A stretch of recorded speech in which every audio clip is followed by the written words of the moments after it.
तो दोस्तों आज हम फिर से आपके लिए लेकर आए हैं देश दुनिया की सभी ताजा बड़ी खबरें। फटाफट एक एक कर विस्तार से आज आपको बताएंगे, तो वीडियो को अंत तक जरूर देखें। दोस्तों वीडियो बनाने में हमें काफी मेहनत लगी है, तो वीडियो को दिल से लाइक कर दें। दोस्तों पहली खबर में आपको बता दें कि हिजाब विवाद को लेकर अमेरिका से मोदी को लगा बड़ा झटका। भारतीय मुसलमानों के समर्थन में उतरा अमेरिका, मोदी अमित शाह को लगाई फटकार। वहीं आपको बताएंगे दोस्तों की पश्चिम बंगाल के नगर निगम चुनाव में भाजपा का हुआ सुपड़ा साफ, टीएमसी कांग्रेस ने की जबरदस्त जीत हासिल, भाजपा का नहीं खुला खाता। वहीं आपको बताएंगे दोस्तों की आजम खान के समर्थन में उतरे योगी आदित्यनाथ, कहा अखिलेश यादव नहीं चाहते आजम खान आए जेल से बाहर। वहीं आपको बताएंगे दोस्तों की बीजेपी सांसद ने असुद्दीन ओवैसी को बताया भगवान राम का वंशज, कहा वो है क्षत्रिय। वहीं आपको बताएंगे दोस्तों की शिवसेना सांसद संजय रावत का बड़ा दावा, बहुत कर लिया बर्दाश्त, अब बीजेपी के 3.5 नेता जाएंगे महाराष्ट्र में जेल। वहीं आपको बताएंगे दोस्तों की उत्तर प्रदेश में दूसरे चरण के मतदान में बीजेपी ने किया बड़ा घोटाला, साइकिल का बटन दबाने पर निकल रही है कमल की पर्ची, सपा ने चुनाव आयोग से की शिकायत।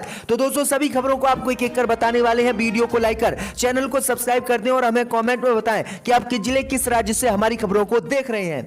इसी बीच पर तो दोस्तों अगली खबर की ओर, तो हिजाब विवाद को लेकर अमेरिका से मोदी को लगा बड़ा झटका। भारतीय मुसलमानों के समर्थन में उतरा अमेरिका, मोदी अमित शाह को लगाई फटकार। दोस्तों आपको बता दें कि कर्नाटक में चल रहे हिजाब विवाद को लेकर अमेरिका से आज मोदी अमित शाह को बड़ा झटका लगा है।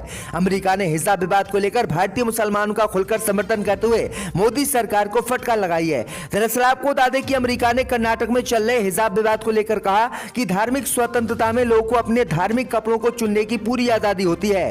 कर्नाटक की बीजेपी सरकार को धार्मिक कपड़ों की अनुमति का निर्धारण नहीं करना चाहिए।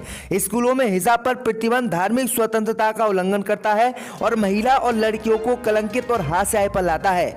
इसीलिए भारत एक लोकतांत्रिक देश है और भारत में हर किसी को अपने धर्म को चुनने का अधिकार है, और बीजेपी सरकार जिस तरह से हिजाब पर बैन लगा रही है वो बिल्कुल गलत है। तो अमेरिका ने सीधे तौर पर मोदी सरकार के इस फैसले का विरोध किया और भारतीय मुसलमानों का समर्थन किया है। तो ये बड़ी अपडेट आई दोस्तों की अमेरिका से मोदी सरकार को हिजाब विवाद को लेकर बड़ा झटका लगा है।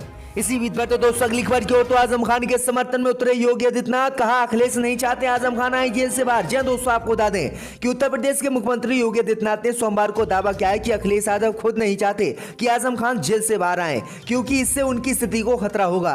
राज्य सरकार का इन मामलों से कोई लेना देना नहीं है, चाहे भी आजम खान से जुड़ा हो या किसी और से, क्योंकि जमानत कोर्ट देती है, राज्य सरकार नहीं। वहीं आपको बता दें कि मुख्यमंत्री योगी आदित्यनाथ के अब इसी बयान पर आजम खान के बेटे अब्दुल्ला आजम खान ने प्रतिक्रिया दी है। उन्होंने सीएम योगी के बयान को विरोधाभासी बताते हुए कहा कि डबल इंजन के दोनों इंजन अलग अलग चल रहे हैं। एक तरफ वे कहते हैं कि अगर बीजेपी ना होती तो आजम खान क्या जेल में होते, उधर सीएम योगी आदित्यनाथ ये बात कह रहे हैं कि मुझे लगता है कि बेहतर होगा कि बीजेपी अपना पहले रुख साफ कर ले। आगे उन्होंने कहा कि आजम खान की कमी को कोई पूरा नहीं कर सकता। अगर किसी को यह लगता है कि किसी बेगुनाह इंसान को जेल में बंद कर देने को किसी ने अच्छा माना है तो ये भाजपा की गलतफहमी है और 10 मार्च को भाजपा शायद इस पर प्रतिक्रिया देखेगी। तो ये बड़ी अपडेट आई दोस्तों कि आजम खान के समर्थन में योगी उतरे और अखिलेश यादव पर यह गंभीर आरोप योगी ने आज लगाया। इसी बीच पर तो दोस्तों अगली खबर की ओर, तो पश्चिम बंगाल के नगर निगम चुनाव में भाजपा का हुआ सुपड़ा साफ, टीएमसी और कांग्रेस ने की जबरदस्त जीत हासिल, भाजपा का नहीं खुला खाता। दोस्तों आपको बता दें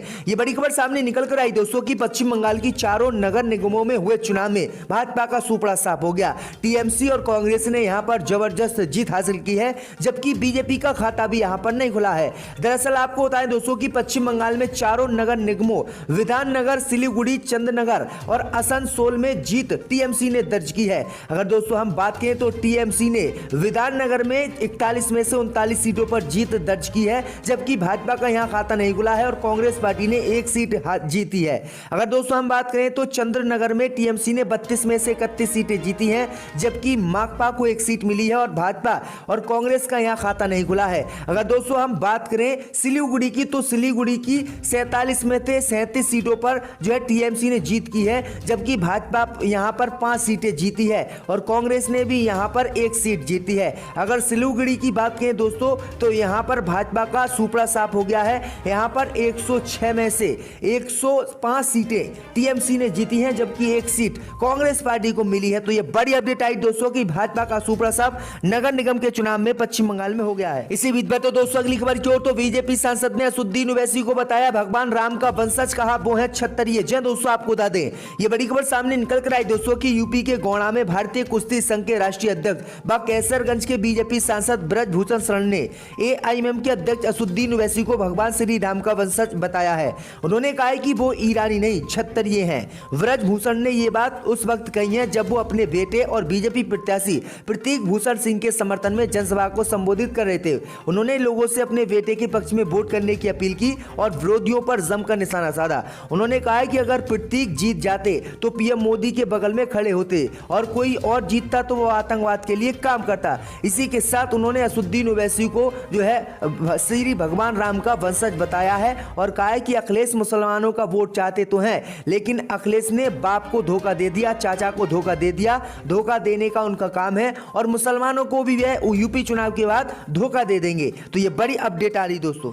इसी बीच बढ़ते दोस्तों अगली खबर की ओर तो शिवसेना सांसद संजय रावत का बड़ा दावा, बहुत कर लिया बर्दाश्त, अब बीजेपी के 3.5 नेता जाएंगे जेल। जी दोस्तों, आपको बता दें कि शिवसेना सांसद संजय रावत ने आज एक बड़ा दावा किया है जिसमें उनका कहना है कि आने वाले कुछ दिनों में बीजेपी के कुछ नेता जेल में जाने वाले हैं। संजय रावत ने अपने दावे में कहा है कि अगले कुछ दिनों में बीजेपी के 3 बड़े नेता और कुछ छोटे नेता जेल में होंगे। उन्होंने कहा है कि हमने बहुत बर्दाश्त कर लिया, अब हम भाजपा को बर्बाद करेंगे। साथ ही संजय रावत ने बताया है कि मंगलवार को शिवसेना भवन में 4 बजे पार्टी एक कॉन्फ्रेंस करने जा रही है जिसमें पार्टी के सभी बड़े नेताओं के साथ साथ विधायक और सांसद भी मौजूद रहेंगे। इतना ही नहीं, संजय रावत ने कहा है कि हमने सबसे पंगा लिया है लेकिन हमसे बड़ा कोई भी नंगा आदमी नहीं है, हम डरने वाले नहीं है। भाजपा ने हमें बहुत परेशान कर लिया और अब हम बर्दाश्त नहीं करेंगे, अब बीजेपी के नेताओं को जेल में महाराष्ट्र में डालेंगे। तो भाजपा के खिलाफ ये बड़ा ऐलान शिवसेना ने कर दिया है। इसी बीच में तो दोस्तों अगली खबर की ओर तो दूसरे चरण में भाजपा ने किया बड़ा घोटाला, साइकिल का बटन दबाने पर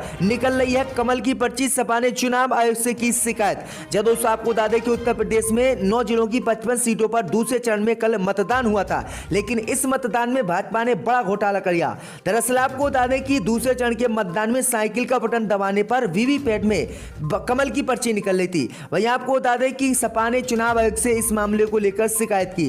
दरअसल आपको बता दें कि सहारनपुर की एक बूथ पर साइकिल का बटन दबाने पर कमल को वोट जाने का आरोप लगाया गया है। समाजवादी पार्टी ने मुख्य निर्वाचन आयुक्त को भेजी शिकायत में कहा है कि जनपद सहारनपुर के विधानसभा क्षेत्र 01 की वैट की बूथ संख्या 170 पर साइकिल का बटन दबाने पर वीवीपैट में कमल की पर्ची निकल रही है। इसके अतिरिक्त बूथ संख्या 377 पर वोट डालने जाने वाली जिन महिलाओं को कम दिखता है या बिल्कुल नहीं दिखता है, मतदान अधिकारी उनका वोट स्वयं डाल रहे हैं और फिर उनका वोट बीजेपी पर डाल रहे हैं। तो ये बड़ी अपडेट आ रही है दोस्तों कि भाजपा किस तरह से घोटाले उत्तर प्रदेश में कर रही है। इसी बीच में तो दोस्तों अगली खबर की ओर तो असम भाजपा महिला मोर्चा ने राहुल गांधी के खिलाफ दर्ज कराई एफआईआर। जब दोस्तों आपको बता दें कि असम भाजपा महिला मोर्चा की ओर से कांग्रेस के पूर्व राष्ट्रीय अध्यक्ष राहुल गांधी के खिलाफ दिसपुर थाने में शिकायत दर्ज कराई गई है। भाजपा महिला मोर्चा की अध्यक्ष अंगूर लता डेका ने कांग्रेस नेता राहुल गांधी के खिलाफ ये एफआईआर दर्ज कराई है। अंगूर लता डेका ने कहा कि कांग्रेस नेता ने अपने ट्वीट में गुजरात से पश्चिम बंगाल लिखा और हमारे उत्तर पूर्वी राज्यों का जिक्र नहीं किया, वे इसे भारत का हिस्सा नहीं मानते हैं। बता दें कि राहुल गांधी के गुजरात टू पश्चिम बंगाल ट्वीट से बड़ा विवाद खड़ा हो गया है। भाजपा कह रही है कि वह कांग्रेस नेता राहुल गांधी के खिलाफ देशद्रोह के मुकदमे दर्ज कराएगी। राहुल गांधी के इस ट्वीट से बीजेपी के कई नेता कांग्रेस पर हमला बने। तो ये बड़ी अपडेट आ रही है दोस्तों।